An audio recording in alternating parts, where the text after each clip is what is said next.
મિત્ર છે, આત્મીય ફ્રેન્ડ્સ છે. આત્મીય કોલેજથી અમારી ફ્રેન્ડશિપ ચાલુ થઈ અને મેડમ ત્યાં પણ બહુ સરસ બુક ટોક આપતા અને હજી પણ એમને એ કન્ટિન્યુ રાખ્યું છે.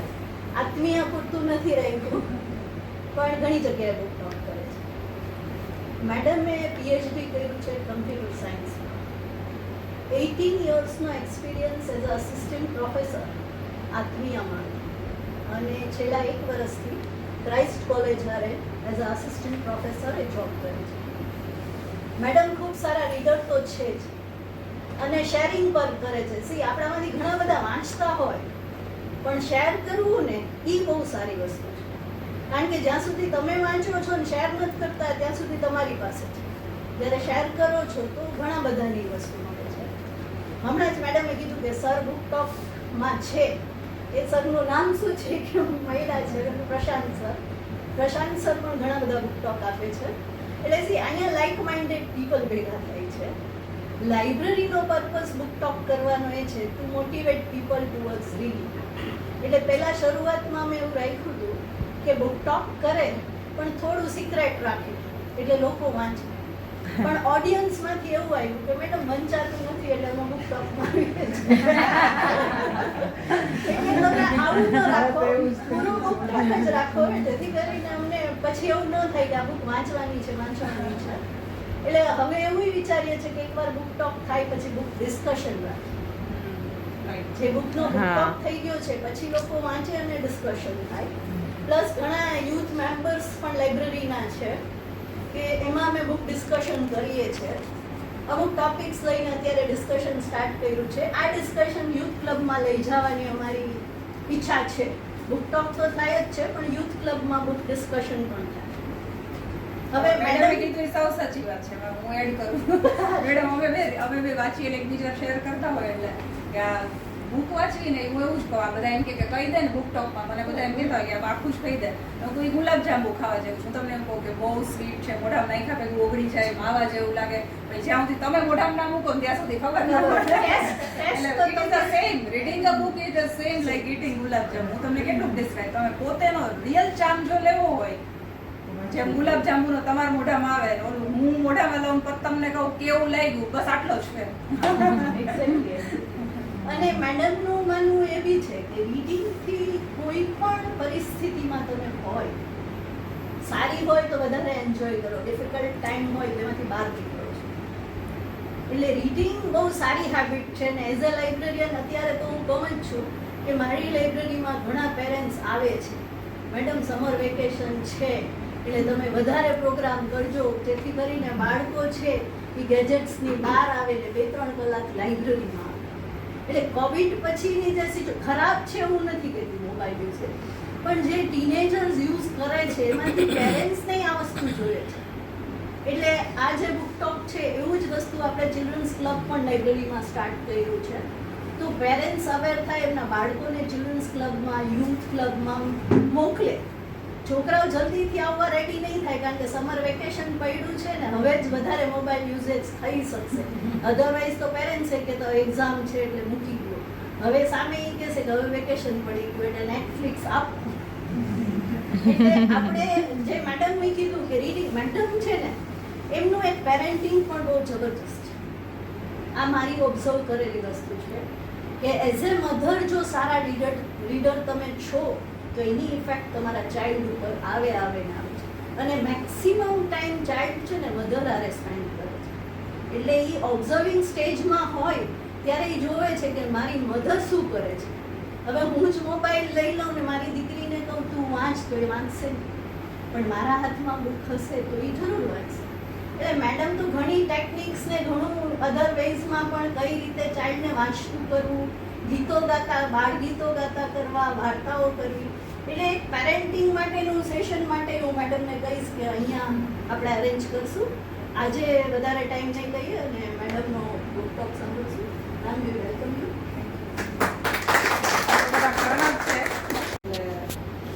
આજે મારા ઘણા બધા સ્ટુડન્ટ્સ આવવાના હતા પણ એની હાવી લેટ છે એટલે ફર્સ્ટ ટાઈમ તો આમ તો હું છે ને થોડું પ્રોફેશનલ ટાઈપનું કહીને આવું. પહેલાં તો બધાને એવું લાગશે કે જે નથી ઓળખતા એને કે આ બાયજુસ ડોક્ટર વૈશાલી પરસાણી એટલે ઓલું ટિપિકલ પ્રોફેસર સ્ટાઇલ હોય ને પણ ઇમ્પ્રેશન. પહેલા તો વિચાર્યું હતું કે આ જ્યારે નક્કી થયું ત્યારે બિફોર અ મંથ કે આમ સરસ સાડી ખાધીની ને ઓલી હેવી રાખી હોય ને આમ જરાક પ્રોફેસર લાગવા જોઈએ કે આમ ઇમ્પ્રેશન જમાવે. પછી વળી એમાંથી એમ થયું સમજ ખાધીનો સિલ્કનો ડ્રેસ આવી ગયો કે આમ જરાક હેવી ઇમ્પ્રેશન પડવી જોઈએ, સારી લાગવું જોઈએ કે આમ આવ્યા છે. પછી આજ તો આ જય હો વાંચીને એમ થયું સ્ટુડન્ટ્સ આવે છે તો બધું મૂકી દો અંદર, જે ગમતું હોય લાઇટ વેટ સ્ટુડન્ટ્સ થઈને જ આવવું છે. આપણે કાંઈ એવું બધું ગંભીર પ્રોફેસર થઈને જવું જ નથી, આપણે લાઇટ માઇન્ડેડ થઈને જ જઈએ. એટલે ગમતું હતું એવું સ્ટુડન્ટ્સ જેવું કરીને આવી ગયા. ફાઇન. પહેલા તો આજે રજાના દિવસે આમ તો વીકેન્ડ સેટરડે સન્ડે અને એ હોલિડે ને બે બધા આવ્યા. મેડમ જાય પહેલા હું પ્રીતિ મેડમને શું કહેવાય થેન્ક યુ અને સોરી બે કહી દઉં. My pleasure. અને મેડમ આજે રજા હતી લાઇબ્રેરીમાં. આજે રજા છે પરશુરામ જયંતિની ઓફિશિયલ જાહેર રજા, અને છતાંય અગાઉ ડિસાઇડ થઈ ગયું હતું કે આ બુક ટોક આ તારીખે છે. તો 6 થી 7 સ્પેશિયલ લાઇબ્રેરી ખોલી અને બુક ટોક રખાયો. રજાના દિવસે સ્ટાફને બોલાવવો આઈ થિંક બધાને ખબર જ હોય, અને પોતે પણ આવી રીતે, અને એના ઘરે ગેસ્ટ છે બીજું, તો આઈ થિંક એક તાલી તો બનતી રિયલી વેરી ડિફિકલ્ટ. હું મિસ કરીશ તમારું. we will also miss you. So વધારે ટાઈમ ના લેતા I would like to start the book Jai Ho. તો બુક્સનું વાત આવે સિલેક્શનનું એટલે આપણને એમ થાય કે કેટલી બધી લિસ્ટમાં હોય એમાંથી કયા બુકનું ટોપ કરવું. બટ આ બુક મેં એટલા માટે સિલેક્ટ કરી કે મને જે એનાથી ફાયદો થયો ને એ દુનિયાના દરેક લોકોને થવો છે એવું મેં વિચાર્યું, અને એટલે મેં આ સિલેક્ટ કરી બુક એસ્પેશિયલી. તો before starting this એક સરસ મજાની પોએમ બધા સાથે રિસાઇટ કરી લઈએ. આ બુક ઇઝ ઓલ અબાઉટ નિરાશા હોય કે જ્યારે કંઈક આપણે બેકફૂટ ફીલ કરતા હોય એમાંથી આપણે પાછા કેવી રીતે આવું લાઈફમાં, એના માટેનું આખું બુક છે.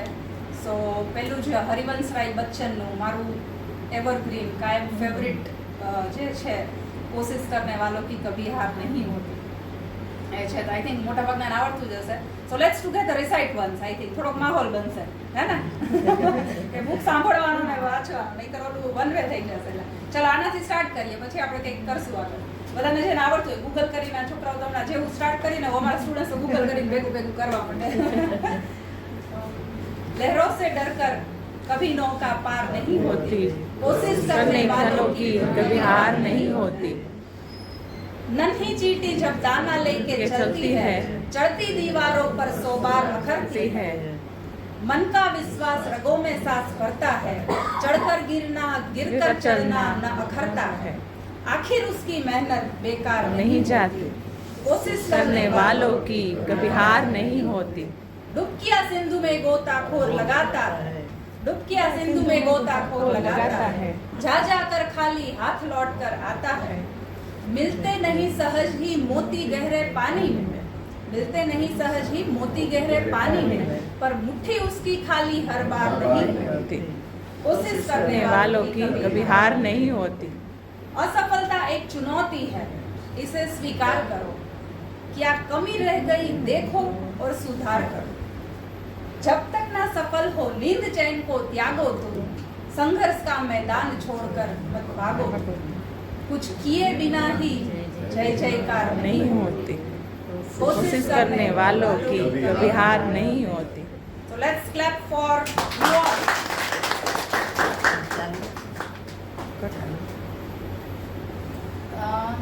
ફાઇન. હવે જય હો તમે બધાએ પેલું ઇમેજમાં તો વાંચ્યું જ હશે, છતાંય this is not a simple ordinary book, I would like to say. Jai Ho book is a સ્ટાર્ટિંગમાં લખ્યું છે કે એક એટીટ્યુડ છે, ક્રાંતિ છે, અને જગતને બદલી નાખવાની નહીં પણ ખુદને જાતને બદલવાની એક ક્રાંતિ છે. એમાં તમે વાંચશો એટલે આમ પેજે તમને એક વાક્ય એવું થાય કે આમ આત્મવિશ્વાસ મળે છે. Your confidence will be automatically build up when you read it. And પ્રસ્તાવના જેની આ બુકની તમને બતાવતી નથી પણ તમે જોઈ લેજો. બતાવીશ તો વળી થોડોક ચાપ વયો જશે, પણ અલગ જ ટાઈપની પ્રસ્તાવના છે. ચાહે તો હા, આ જય હો બુકના લેખક આઈ થિંક મારે કહેવાની જરૂર નથી કોઈને, જય વસાવડા નામ ઉપરથી જ જય હો બુક છે.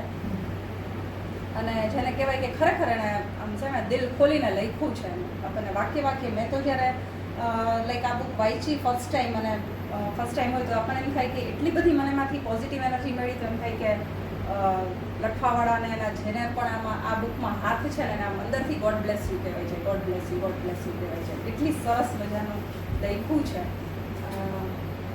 સો સિમ્પલી આની પ્રસ્તાવનામાં જ બધા લોકોને જેને ફાયદો થયો છે, જે રીડર્સને, જે લોકોને, એના જ પ્રતિભાવો છે.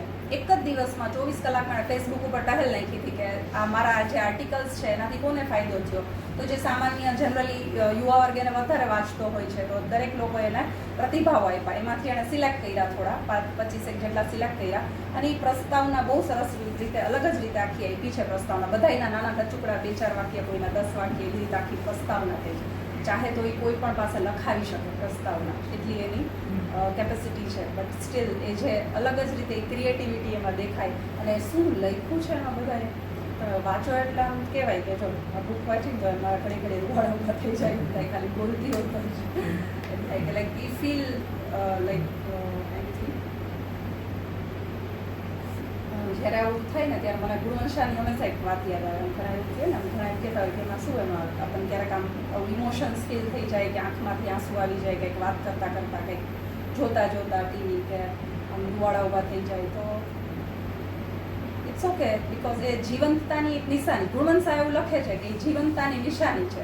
જ્યાં સુધી તમને કંઈક એવો પ્રસંગ જોઈ, કોઈનો પ્રસંગ કે કોઈની વાત સાંભળી કે કોઈનું કંઈ વાંચી અને તમને આંખમાંથી જો આંસુ આવે કે ટપકે, તો ત્યાં સુધી તમે સમૃદ્ધ છો એવું માનવું તમારામાં. એ જે ઇમોશન્સનું બેલેન્સ છે એ બહુ મોટું છે.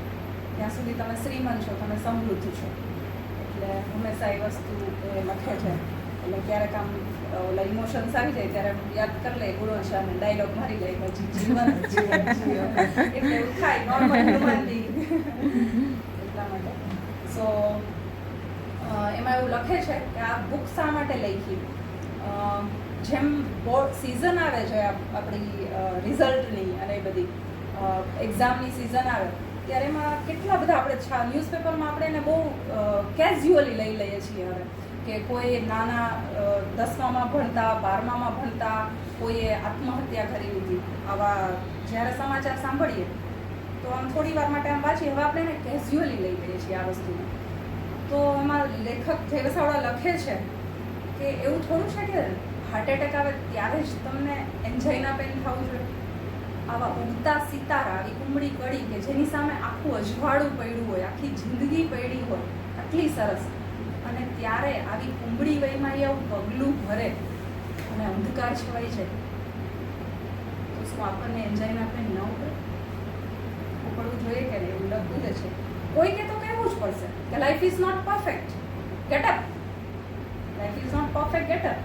આવું કોઈ કે તો એને જઈને એ નાનકડા તરુણને, એ વિદ્યાર્થીઓને કે કોઈ પણ વ્યક્તિ જે નિરાશામાં સરકી જાય છે એને કહેવું પડશે અને તો જ ઊભો થશે. અને અમારા પર્સનલ અનુભવ ઉપરથી મને લાગે એના ઘણા બધાના પ્રોબ્લેમ્સ આપી હું એઝ યુઝ્યુઅલ કોલેજ ફિલ્ડ સાથે સંકળાયેલી છું એટલે વિદ્યાર્થીઓને બધાના પ્રોબ્લેમ્સ ને બધી વસ્તુ સાથે આમ ઘણા બધા વાતચીત કરતા હોય એના પરથી. માણસ ઉપર જ્યારે પોતાને પ્રોબ્લેમ આવે ને ત્યારે કાયમ એને પોતાનો પ્રોબ્લેમ પહાડ જેવો લાગે અને બીજાનો સેમ પ્રોબ્લેમ એ કદાચ જોવે નહીં તો એને રાય જેવડો લાગે.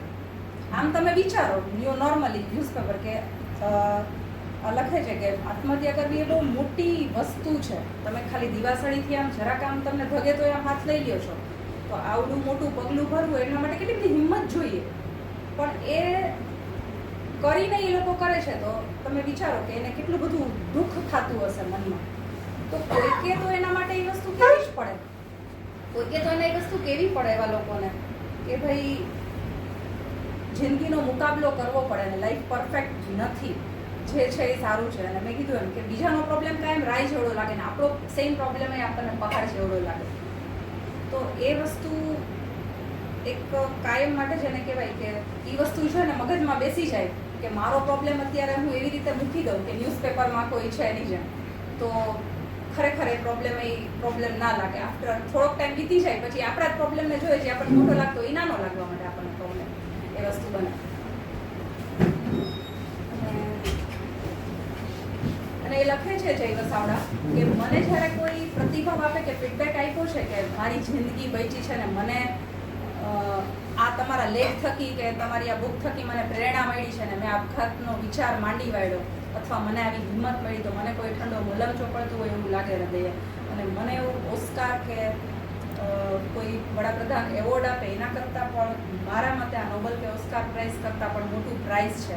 કેમ કે જ્યારે એક જિંદગી બચે છે ને ત્યારે આખું વિશ્વ બચે છે.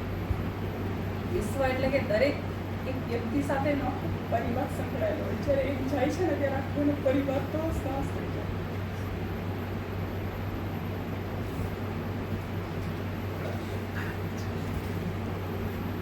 In that extent I can say કે આ બુકનો સિંહ ફાળો છે મારી લાઈફમાં એમાંથી બહાર નીકળવા માટે. આ બુકમાં 50થી વધારે જેને કહેવાય કે મેજિકલ ચાર્જર છે. અમુક એવા છે ચેપ્ટર્સ કે જે મેં કદાચ કેટલી વાર વાંચ્યા છે મને અમુક પાના મને અમુક એસ્પેશિયલી આખી બુક તો વારંવાર ના વાંચતી પણ એક બે પાના છે જેના હું તમને વિધાઉટ લૂઝિંગ ટાઈમ હું તમને એ વસ્તુ વાક્ય પેરેગ્રાફ સમજાવીશ કે મેં હંડ્રેડ્સ ઓફ ટાઈમ વાંચ્યા છે. હું 2017 આઈ થિંક અહીંયા બેઠેલામાંથી મોટા ભાગના મારી પરિસ્થિતિની ખબર જ હતી. 2017 when I went with a very big accident. After that when I was passing from a depression phase તો ત્યારે આ બુક મારા ઓસીકે જેને કહેવાય ને કે અમુક બુકો રાખતી 4-5 બુક હતી કાંઈ મારા ઓસીકે રાખતી. With friends and family support I have been back to my life. And one more thing I always recommend to students and all, that was my reading habit. Friends અને ફેમિલીનો સપોર્ટ એ number 1 પણ બીજા નંબરમાં reading habit પણ ખરા કે જે તમને inner will power આપે અને તમે ખુદ અંદરથી ઊભા થાઓ. બોલું તો બહારના વર્ડ્સ તમને ક્યારેક અસર ના કરે. બહારથી આવીને લોકો તમને એવા સમયે ગીતાનું જ્ઞાન આપીને તો તમને ખરેખર એવું થાય કે ઊભો થઈને હું એને કંઈક સમજાવી દઉં કે ભાઈ તું જા ત્યારે એમ થઈ જાય. આ હકીકત છે જે મેં પોતે ફીલ કરેલી છે. જ્યારે આવી વસ્તુ તમે વાંચો ને ત્યારે તમને ઇનરથી વિલ પાવર મળે and you go back to your normal. અને આમાંથી આ બુકમાં 50 આર્ટિકલ્સનું કલેક્શન છે. બધા જ અલગ અલગ ટાઈપના છે. અમુક મૂવીની સ્ટોરી ટાઈપના છે. અમુક બધા જેને કહેવાય કે આ બધા ફેમસ જે પણ પર્સન્સ છે એની સ્ટોરી છે, એની આત્મકથા છે, પ્રેક્ટિકલ એક્સપિરિયન્સીસ, સાયન્ટિફિક ટિપ્સ છે, એક્ઝામ ટિપ્સ છે, અમુક ઐતિહાસિક યુદ્ધની ને બધી પરાક્રમની જે વાત છે એકદમ વિવિડ છે. અને કહેવાનું છે એવી રીતે જાણે દોસ્તના ખભે હાથ રાખીને સુફિયાની સલાહની જેમ નહીં. રાજકાલી જનરેશન એના બાપાનું ના માનતી હોય તો બીજા તો કોનું માને. એમ જ કહો અમારે હંમેશા મળ્યો અમારું ક્યાં સાંભળે બધું બીજાનું. પણ એને તમે the way how you talk to them તમે એને કઈ રીતે કહો ને એ બાકી સલાહની રીતે કહો તો કોઈ never they will this generation will never listen to you. પણ તમારે એની સાથે થોડી ટેકનિકથી વાત કરવી પડે તો ડેફિનેટલી એ લોકો સાંભળશે. Because this generation is more intelligent. They are more understanding than us. You have to first accept that. અને પછી તમે એની સાથે વાત કરો છો એ રીતે ટ્રીકથી તો ડેફિનેટલી એ તમારું માને. સો આનું 50થી વધારે જે આર્ટિકલનું કનેક્ટ જે છે અને એના બધા જે 50 છે you can read from any article. It is not connected. એ અલગ અલગ ગમે ત્યાંથી તમને મન થાય વાંચીને એમાંથી વાંચી શકે. એના અમુક આર્ટિકલ જે હું તમારી સાથે 2-3 ટાઈમ લિમિટમાં શેર કરી શકીશ અમુક મેઇન વસ્તુ. પણ અમુક ટાઇટલ્સ જ એવા સરસ છે તમને અનુક્રમણિકા એની વાંચશો તો તમને મજા આવી જાય. એમાં જે છે લાઈક એક ટાઇટલ છે રસ્તો નહીં જડે તો રસ્તો કરી જવાના, એમ થોડા અમે કાંઈ મૂંઝાઈને મરી જવાના. એનું એક ટાઇટલ છે. વન અધર ઇઝ તું હાથની મુઠ્ઠી વાળી તો જો રેખાઓ બધી બદલાઈ જશે. અનધર આર્ટિકલ પરીક્ષા વખતે પેટમાં પતંગિયા ઉડે ત્યારે ... એટલા સ્ટુડન્ટ્સ માટે આખું 3 ભાગમાં ડિવાઈડ છે. સાહસ, શૌર્ય, તક, તૈયારી અને જીવન, જીગર અને જિંદગી. 3 ભાગમાં આખી બુક ડિવાઈડ છે. અને આવી બધી પરીક્ષા વખતે સફળ થવાની સાયન્ટિફિક ટિપ્સ છે. ટૂંકમાં સ્ટુડન્ટ્સને પણ લાગે અને ફેલિયરના ફાયદા છે.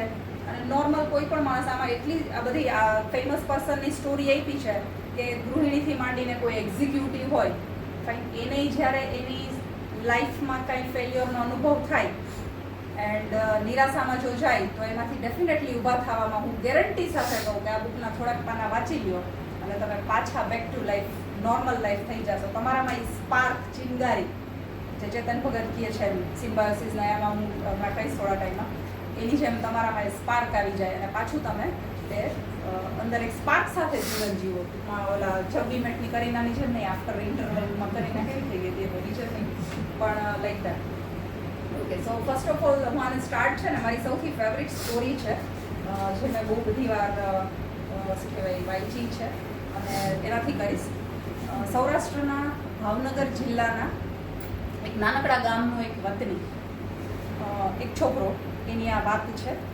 અલગારી ઓલિયા જેવો સ્વભાવ, બધે રખડે, નવું નવું જોવે, શીખે. ક્લાસરૂમ એની દુનિયા માટે નાનો હતો, એટલે દુનિયા જ એના માટે ક્લાસરૂમ હતી. બહાર જાય, નવું નવું દરરોજ શીખે અને ખૂબ તેજસ્વી, ખૂબ હોશિયાર. લોકો એવું કહે છે ને ખૂબ ઝડપથી શીખે બધી વસ્તુઓને કરે. એ જમાનાની પણ એ વખતેની અને આ વખતેની જે એજ્યુકેશન સિસ્ટમ છે, આપણી પદ્ધતિ છે, પરીક્ષા પદ્ધતિ, કે આપણે ધરાર ગુલાબ, જુઈ, મોગરો, ચંપો, ચમેલી, આપણે બધાને ધરાર ગુલાબ જ બનાવવા છે. તો એવી જે આપણી સિસ્ટમ છે, education system, I think you got my point. એમાં એ મિસફિટ થતો હતો એ સ્ટુડન્ટ, હકીકતે તેજસ્વી જ હતો. અને એ જમાનાના મેટ્રિકની પરીક્ષા, મેટ્રિક એટલે આઈ થિંક મોટા છે એને ખબર હશે, matric means equivalent to 10th or 12th at that time, at that age. તો એને મેટ્રિકની પરીક્ષા આપી, એટલે કે બોર્ડની પરીક્ષા આપી. અને બધાને ખૂબ આશા હતી એના ઉપર, પોતાને પણ ખૂબ આશા હતી. અને પરિણામ આવ્યું, પણ પરિણામમાં એવું કંઈ થયું નહીં અને પરીક્ષામાં થયું ધડામ, ફેલ. એનાથી નાસીપાસ થવાને બદલે એણે પોઝિટિવલી વસ્તુ લીધી કે કાંઈ વાંધો નહીં, ચાલો એ કે મેં મહેનત કરી કે હવે ફરી પાછું બીજી વધારે પુરુષાર્થ કરીશ, વધારે મહેનત કરીશ અને સરસ રીતે દુનિયા ઉપર દોસ્તનો ટોપલો ઢોળવાને બદલે પોતે સરસ રીતે, વધારે સરસ રીતે, સાયન્ટિફિક રીતે પ્રિપેરેશન કરી, વધારે પુરુષાર્થ કર્યો, મહેનત કર્યો અને એને સાથે સાથે જીવનના પરીક્ષાની બી તૈયારી ચાલુ કરી દીધી. એને ખબર પડી કે આપણા હાથમાં કર્મ કરવાનું જ છે. એક્ઝામ આપી હતી પણ રિઝલ્ટ તો ફેલ આવ્યું, તો એ આપણા હાથમાં નથી. એટલે જીવનની પરીક્ષાની તૈયારી એણે ચાલુ કરી દીધી. તો પહેલું પગથિયું પુરુષાર્થનું એને સમજાણ, તૈયારી કરતાં કરતાં. તો એણે પુરુષાર્થ કર્યો, ફરી પાછી બીજી વાર એક્ઝામ આપી સરસ રીતે, પણ પ્રયત્ન બદલાયો પણ રિઝલ્ટ નહીં. ફરી પાછું સેમ રિઝલ્ટ, ફેલ. હવે ઘણીવાર પુરુષાર્થનું કરે તો ખરા, એટલે પોતે તો એની મહેનત, આત્મનિરીક્ષણ કર્યું કે મારી મહેનતમાં ક્યાં કચાશ રહી ગઈ હતી, ક્યાં ખામી રહી ગઈ હતી, એ તો પોતે સેલ્ફ એનાલિસિસ કરી શકે. પણ જે એની ચકાસણી કરવાવાળા છે, પેપર ચેકિંગવાળા, હવે એનો પુરુષાર્થ કેવો છે ને એની પ્રામાણિકતા કેવી છે, એનું તો એનાલિસિસ એ ના કરી શકે. અને એ જમાનામાં એવી કોઈ સગવડતા પણ નહોતી, એટલે એણે ફરી પાછું એ કરવાનું ચાલુ કર્યું પાછું એણે. અને હવે એને ખબર પડી કે બે વાર આવી રીતે આટલો હોશિયાર સ્ટુડન્ટ 2 વાર મેટ્રિકની એક્ઝામ આપીને એમાં ફેલ. એટલે એને બીજી એક વસ્તુ એને જીવનની જે પરીક્ષા હતી એમાં સમજણ મળ્યું કે ખાલી પુરુષાર્થથી સફળતા ના મળે. દરેક પુરુષાર્થ, મહેનત કરવાવાળા લોકો સફળ નથી હોતા. અને હા, ખાલી નસીબના, એની સાથે થોડું નસીબ એટલે કે ફેવરેબલ લક પણ જોઈએ હંમેશા. અને ખાલી નસીબના જોરે આગળ આવવાવાળા છે એની સફળતા જાજી ટકતી નથી. આ પણ સત્ય હકીકત છે. એટલે કે પુરુષાર્થ પછી બીજું પગથિયું છે નસીબ, પ્રારબ્ધ, લક જે કહીએ આપણે, એ છે. એ બેયનું કોમ્બિનેશન હોય તો જ આગળ જઈ શકાય, આગળ સફળ થઈ શકાય.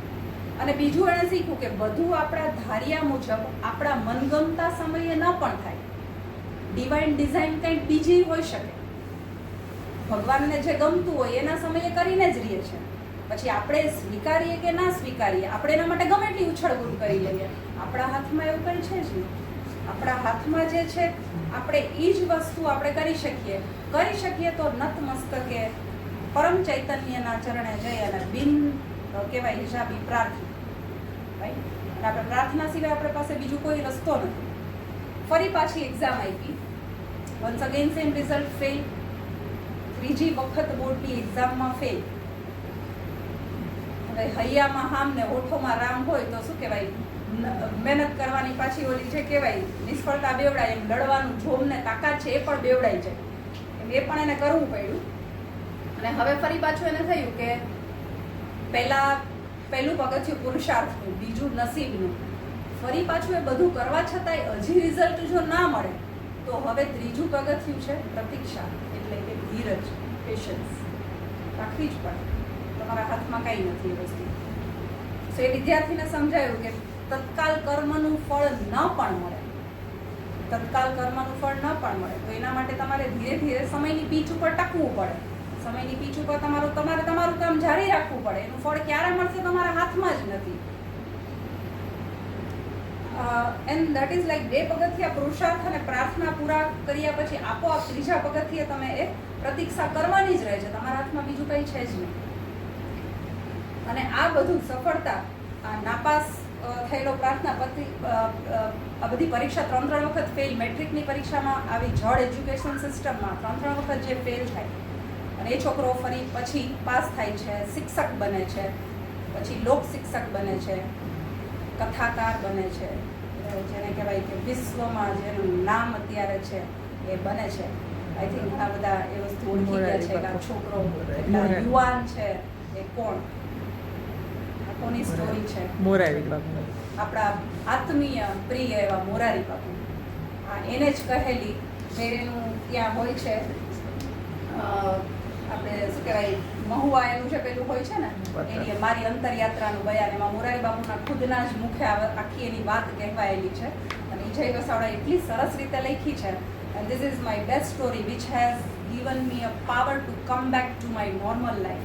And I guarantee that if you will read this page number 12, મેં તો લગભગ 101 થી વધારે વાંચ્યું જ હશે 2017માં when I was my depression phase. કહું છું એ મોસિકા પાસે મારી બુક રહેતી, કાંઈ ના શું છે આંખોમાંથી તો આંસુ સુકાઈ ગયા હોય, પછી એટલી હદે આપણે પેલું કરતા હોય, એટલું આમ જેને કહેવાય અંદરથી હૃદય ઓલોવાઈ જાય એવું થતું હોય.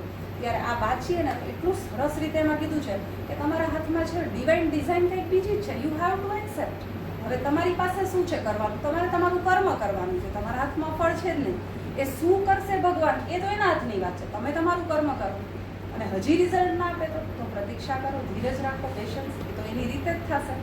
એટલું સરસ રીતે લખેલું છે, તમારે તો વાંચવું જ પડશે. એ બેઠા છીએ બધાએ તો આવું બોયલી છે તો એમાં 5% નથી, એમાં તમે વાંચશો એટલે બાકીનું 95% તમને મજા આવશે. એટલું સરસ રીતે લખેલું છે કરેક્ટ.